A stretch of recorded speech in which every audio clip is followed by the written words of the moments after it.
időnként hallottam valami ott megy. Hát de igazad. Megkímélem magamat ott a Herce utcától. Tudod, én már jobban nem felhúzni, meg nehezebb nem rágokra. Hát én már elértem majdnem, már csak pár hónap járnak a 80.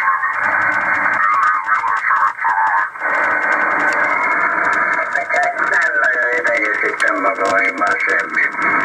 Jó, mi van a vizsgával? Már mondtad, hogy nagyon készülsz. Készülök nagyon, az előtt tettem le az anyagot, úgyhogy márciusban vagy legkésőbb áprilisban megyek. De a jelentkezésedben van adva? Nézd, de hát ott ráérek beadni még, mert akkor a legközelebbi vizsgára betitálnak. Jó, de csak szóbeléd lesz, azt tudod. Miért?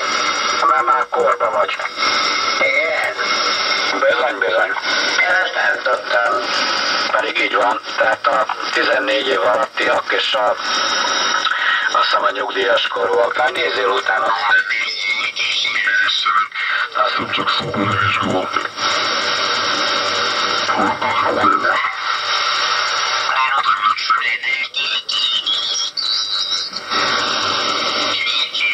Fog kérdezni, hogy Hívják ott a jövőt,